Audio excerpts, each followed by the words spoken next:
Assalamualaikum warahmatullahi wabarakatuh. Salam sejahtera bagi kita semua. Perkenalkan, nama saya Erna Pandiangan, NIM F1D221015, Prodi Teknik Geologi. Di sini saya akan menjelaskan mengenai teknologi informasi dan komunikasi.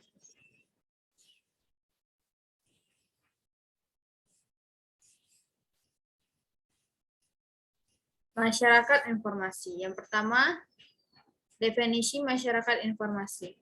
Masyarakat informasi adalah masyarakat yang melakukan kegiatan distribusi, penggunaan dalam aktivitas ekonomi, politik, dan juga terdapat sosial budaya secara signifikan dan memadai.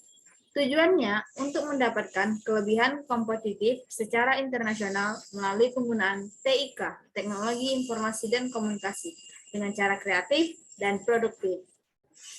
Pengetahuan akan informasi di masyarakat sudah menjadi sangat kebutuhan yang sangat pokok. Hal ini sesuai dengan peradaban zaman yang semakin maju di era global.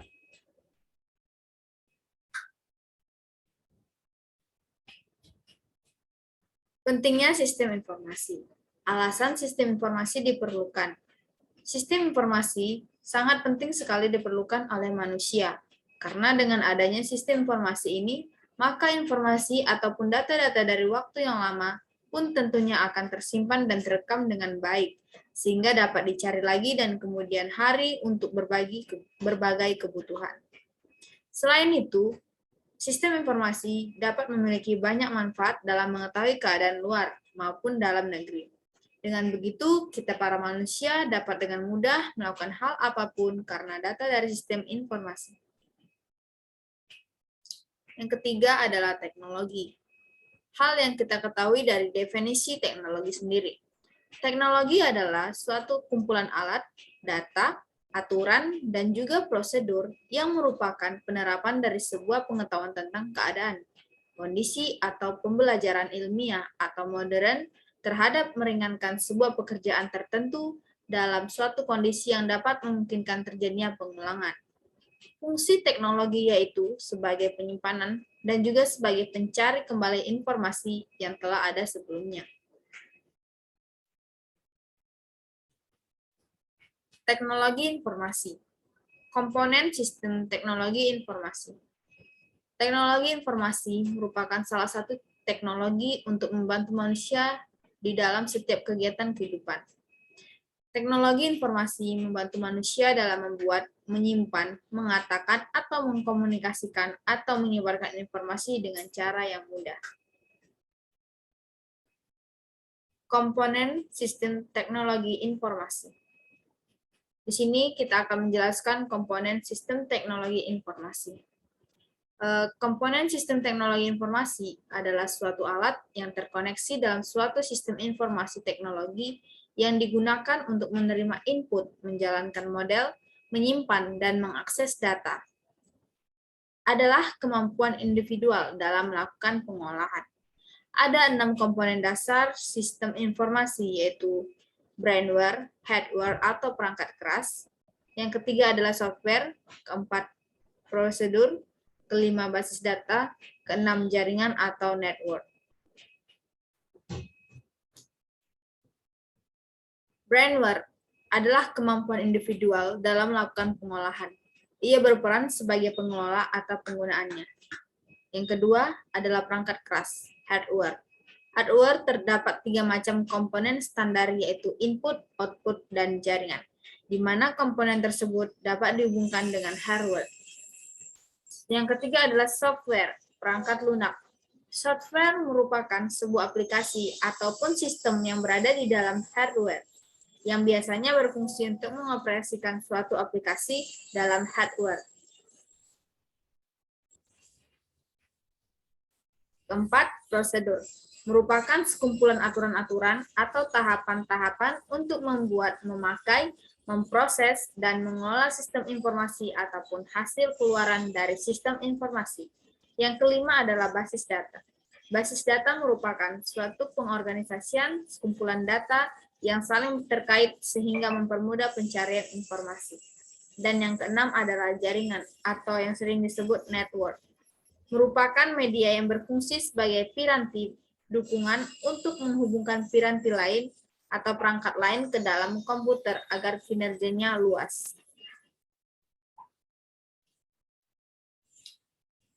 Perangkat keras komputer. Perangkat keras komputer adalah salah satu komponen dari sebuah komputer yang bersifat alatnya bisa dilihat, diraba secara langsung atau berbentuk nyata, yang berfungsi untuk mendukung proses komputerisasi. Ada piranti masukan, ada piranti keluaran. Piranti masukan adalah salah satu unit yang berfungsi sebagai media untuk memasukkan data dari luar komputer ke dalam prosesor atau memori untuk diolah menjadi suatu informasi yang diperlukan. Contohnya yaitu keyboard, mouse, kamera, dan lain sebagainya. Kemudian adalah piranti keluaran, adalah komputer yang berguna untuk menghasilkan keluaran. Contohnya yaitu printer, speaker, dan plotter.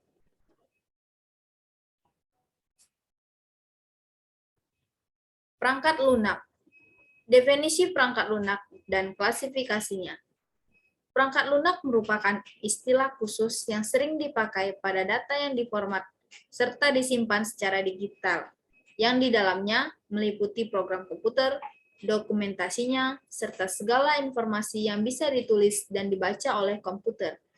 Klasifikasi perangkat lunak dibagi menjadi 4, yaitu sistem informasi, operating system, program aplikasi, application program, bahasa pemrograman, programming language, dan yang terakhir adalah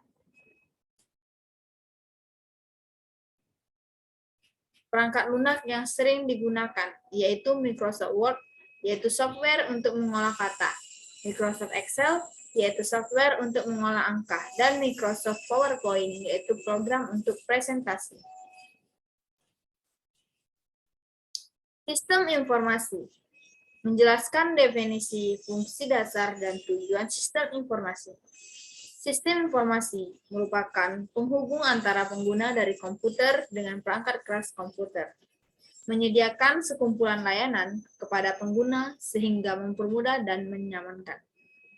Fungsi dasar sistem informasi yaitu untuk mengatur dan mengawasi penggunaan perangkat keras oleh berbagai program aplikasi serta para penggunaannya. Tujuan dari sistem informasi yaitu untuk efisiensi, kemudahan, dan kemampuan berevolusi.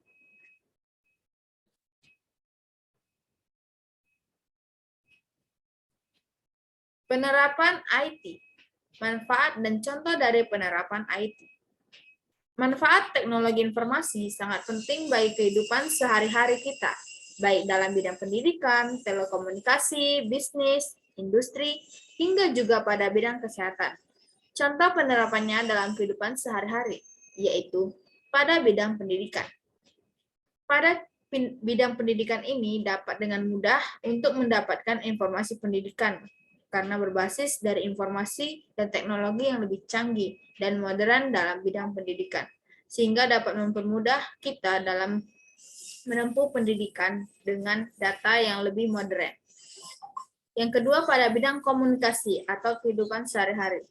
Kita bisa menggunakan handphone sebagai alat komunikasi kita, walaupun dengan jarak yang sangat jauh. Baiklah, itu saja yang dapat saya sampaikan dan jelaskan tentang UTS ini. Terima kasih telah menyaksikan video saya. Saya akhiri. Wassalamualaikum warahmatullahi wabarakatuh. Salam sejahtera bagi kita semua.